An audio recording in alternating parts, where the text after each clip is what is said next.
Welcome you all. I am here to teach your English subject.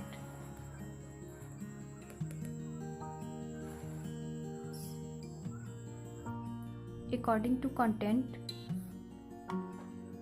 this is your second chapter, Gandhiji and a Coffee Drinkers.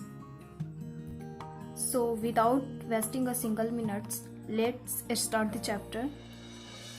Lesson 2, Gandhiji and a Coffee Drinkers.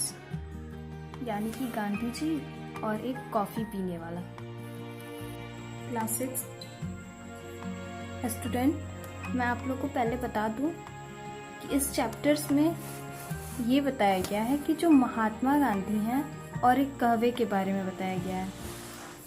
इसमें कहा गया है कि महात्मा गांधी सिर्फ राष्ट्रपिता ना होकर एक बहुत ही दयालु और विचारशील इंसान थे. इस पाठ में हम पढ़ते हैं कि कैसे साबरमती आश्रम में वे बीमारियों की केयर करते हैं, यानी कि पेशेंट की, और कैसे एक बार एक पेशेंट उनसे कॉफी पीने की रिक्वेस्ट करता है क्योंकि आश्रम में कॉफी ना ही दी जाती थी और ना ही पीने की आज्ञा थी. तो क्या यह पेशेंट्स की ये इच्छा पूरी की महात्मा गांधी ने? इसके बारे में पढ़ेंगे हम. Gandhi ji was a first class nurse to the sick, यानी कि गांधी जी एक अच्छे किस्म के नर्स जो बीमारी लोगों की सेवा करने वाले एक बंदे थे. Where he picked up nursing was a mystery, यानी कि ये नर्स की कला इन्होंने कहाँ से सीखी थी, ये एक रहस्य बन गई. मिस्ट्री यानी कि रहस्य. He certainly did not pass through a nursing school. As in many other things, nursing became a necessity to him in life. यानी कि ये जो बीमार लोगों की देखभाल करते थे,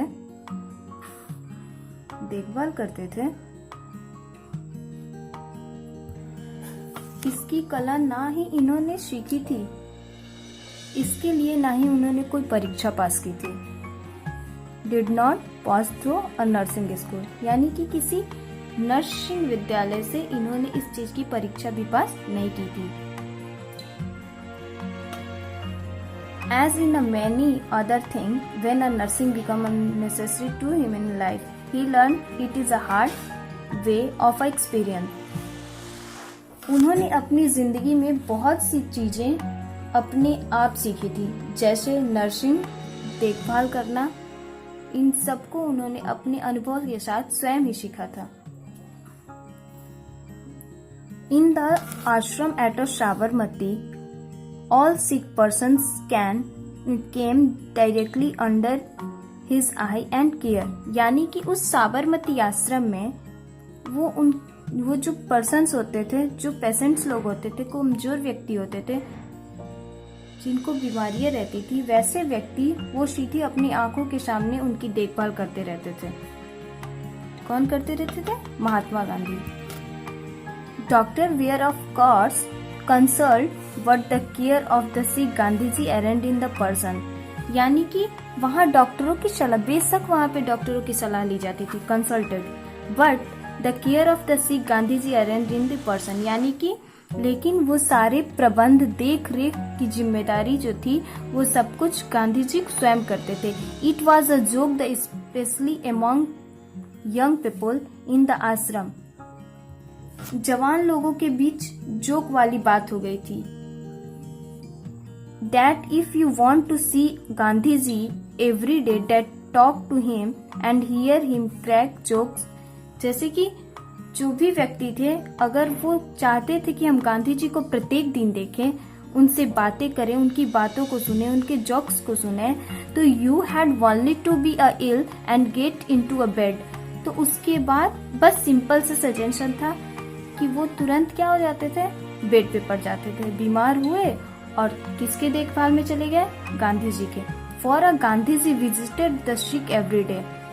इसके लिए गांधी जी जो थे वो अपना सारा समय में कुछ समय जो रहता था वो सिर्फ कमजोर व्यक्तियों के आसपास प्रत्येक दिन घूमने में बिता देते थे.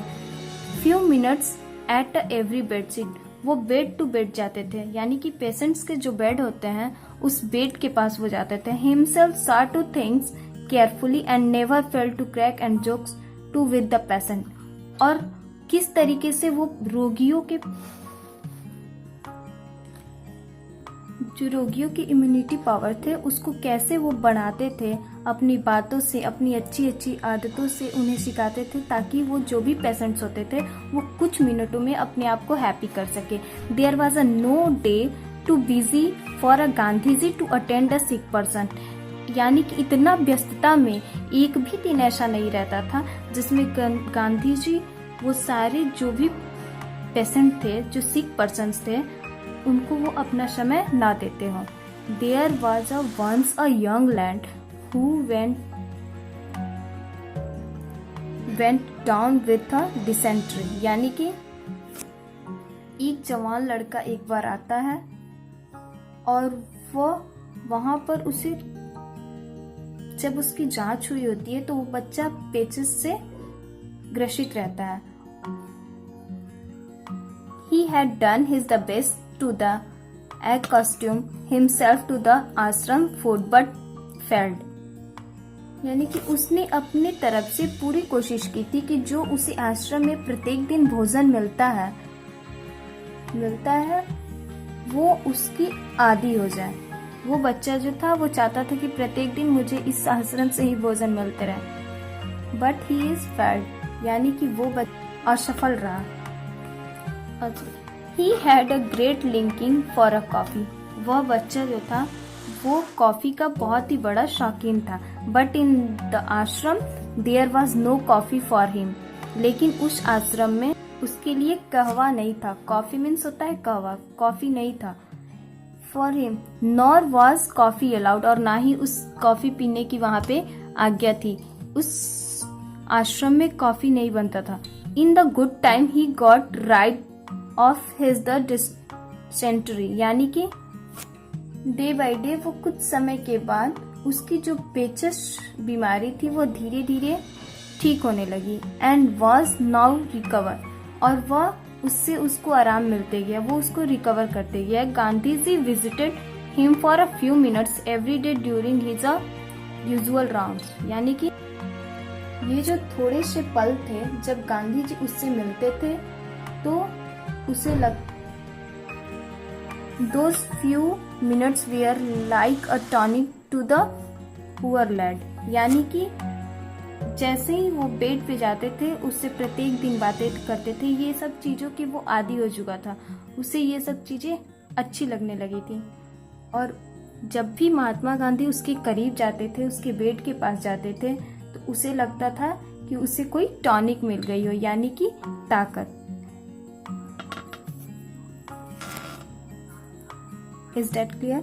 A student, you can see your next paragraph in my next video. Thank you.